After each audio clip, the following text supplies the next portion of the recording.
बाप बेटे की रुलाने वाली कहानी। आनंद एक कॉलेज में छात्र था। उसने एक डीलर के शोरूम में एक सुंदर स्पोर्ट्स कार देखी थी और वो लंबे समय से अपने लिए एक ऐसी ही कार चाहता था। आनंद जानता था कि उसके माता पिता इसे खरीदने के लिए सक्षम है, इसलिए उसने उन्हें बताया कि उसे ये कार अपने ग्रेजुएशन कंप्लीट होने पर गिफ्ट के रूप में दे।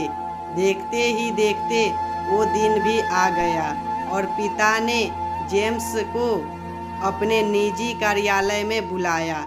उन्होंने उससे कहा कि मुझे तुम्हारे जैसा अच्छे बेटे पर बहुत गर्व है। उन्होंने उसे बताया कि वह उससे कितना प्यार करता है और उसे एक प्यारा रैपर से लिपटा हुआ उपहार दिया। आनंद उस छोटे से गिफ्ट के डब्बे को देख निराशा महसूस करने लगा, लेकिन वह जानने के लिए उत्सुक था कि ऐसा क्या था उस बॉक्स में। इसलिए उसने बॉक्स तुरंत खोला और उसमें एक लाल कपड़े से लिपटी भगवत गीता देखी। आप इतने अमीर हैं और आप मुझे केवल एक गीता दे रहे हैं। काफ़ी गुस्से से अपने पिता पर वो चिल्लाया और अपनी नाराजगी और गुस्से के वश में आकर आंड बने वह आओ देखा न ताओ, तुरंत घर छोड़ दिया। काफ़ी साल बीत गए। आनंद अब एक सफल व्यवसायी बन गया था। वह अपने जीवन में खुश था। उसकी शादी हो चुकी थी और उसके 2 बच्चे थे। उनका परिवार एक सुंदर घर में रहता था, लेकिन उसके पिता के साथ टूटे रिश्तों के कारण उसकी आत्मा अभी भी आहत थी। आनंद अपने पिता का घर छोड़ने के बाद कभी उनसे नहीं मिला था।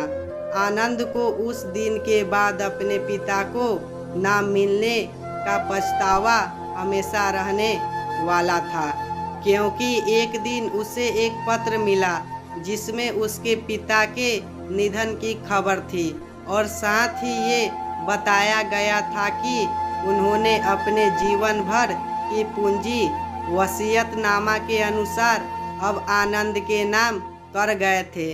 अपने पिता की सारी संपत्ति विरासत में मिली तब आनंद अपने पिता के घर पहुंचा और कुछ महत्वपूर्ण कागज की तलाश करने लगा और गलती से उसे वही भगवत गीता का उपहार लिपटा हुआ मिला, जिसे देख उसे फिर उसी उदासी का एहसास हुआ।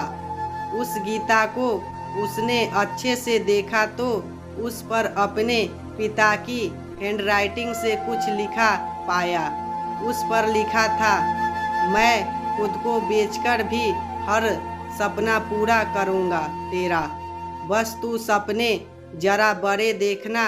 ये बोल रहा बाप नहीं, जिंदगी का सबसे पहला दोस्त तेरा। ये कविता पढ़ी ही थी कि अचानक उस किताब से एक चाबी गिरी, जिसके ऊपर लगे टैग पर उसके ग्रेजुएट होने की तारीख के साथ कंग्रेचुलेशन और आई लव यू लिखा हुआ था।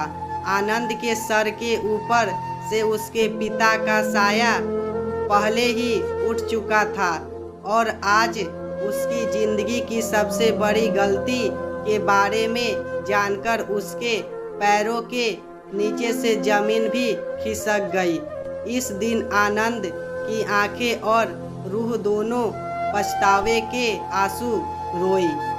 दोस्तों, वीडियो पसंद आया हो तो लाइक एंड सब्सक्राइब जरूर करें दोस्तों।